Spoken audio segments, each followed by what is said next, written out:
Hi there. So I'm here with Chris Fernandez. We're going to be talking about Lake Travis in Austin, Texas. So, Chris, tell me a little about yourself, where you're from, growing up around the lake.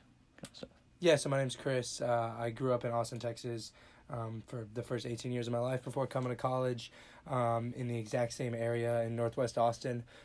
So very close to both Lake Austin and Lake Travis. I grew up wakeboarding, jet skiing, and just going out on the boat with friends on the lake. More kind of in junior high and high school. It was a very common thing that we did on the weekends for my whole life. Awesome. I'm actually from Texas, too, and same kind of upbringing. I did a whole lot of, always on the lake in the summer. It was always great to be out there, but I'm talking to you today because we actually had a big problem in Texas about a local drought, and the lake that I grew up going on was almost down to empty, and I think it was a similar situation with Lake Austin. Isn't that right? Yeah. So Travis, between Lake Travis and Lake Austin. So Lake Austin is a constant level lake that Lake Travis actually flows into.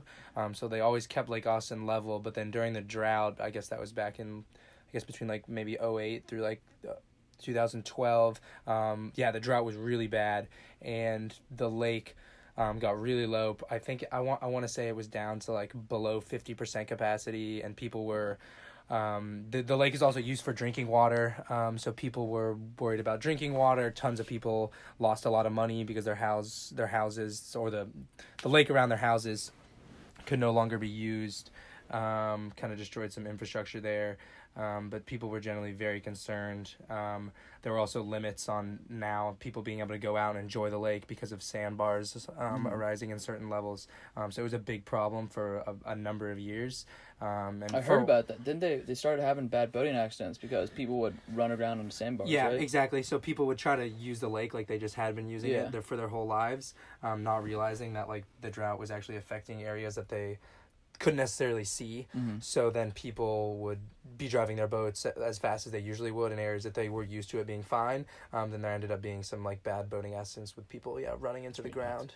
And let me get, there's a golf course right there on the edge of that lake, right? So is that golf course affected as well by the lake? Or? So that golf course was on Lake Austin, actually. Okay, gotcha. Again, Lake Austin, right next to the what's the name of that bridge? The 360 bridge. Yeah. And that was fine, again, because I think they always keep it at a constant level. I will say because there were the water restrictions, there might have been some issues with them being able to water their fairways and their roughs and stuff like that. But again, that lake's kept pretty constant. Gotcha. You told me that there were some other problems that had arisen from the low water levels, right? Yeah, there was. One of the problems actually was an invasive species, and this was in Lake Austin, but had come in. And I'm not sure if this was directly correlated with the drought, but it was happening at the exact same time.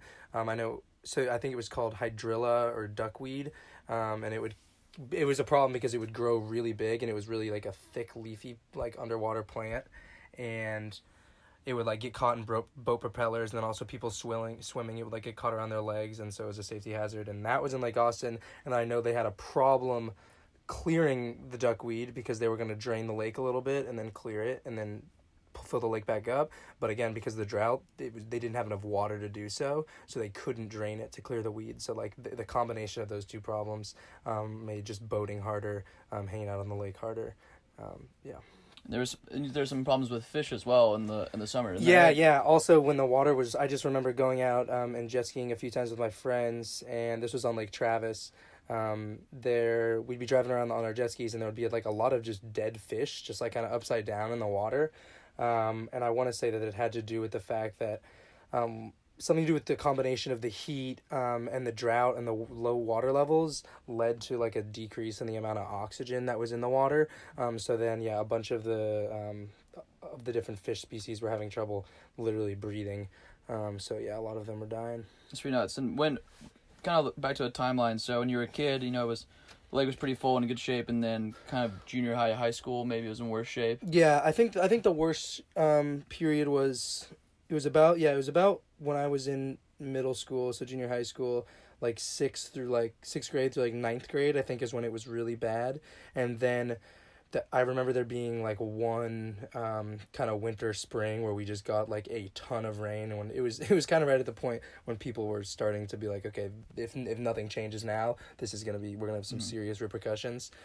So it finally had like literally like an amazing rainstorm winter and spring, and it filled it mostly up. I want to say today, because they've gotten decent rain, it's actually back to near full capacity, if not at full capacity. That's kind of that's how the lakes in North Texas have been as well. Something interesting that I thought is that I remember growing up as a kid in Texas, and in the summer it was, we get out of school and it was hot from then, and then it was hot when we got back to school, and now it seems like we would get out of school in middle of May, and it would rain for about a month. Yeah. And just rain consistently. So I think on the one hand the rain was good, but on the other hand, I remember like all these flash floods and stuff. Yeah. I mean, because the soil was already completely soaked, and as soon as it would rain, all the stuff would happen. Yeah, that was definitely a problem in Austin too. Yeah. Like especially during the drought, and then even after it a little bit is just the ground wasn't used to seeing all the water. So then when we would get any water at all, the ground was hard, and so it would just turn into these flash floods. Yeah.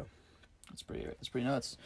All right, well, thank you, Chris. I appreciate it, and thank you for listening. This was Chris Fernandez talking about Lake Travis in Austin, Texas.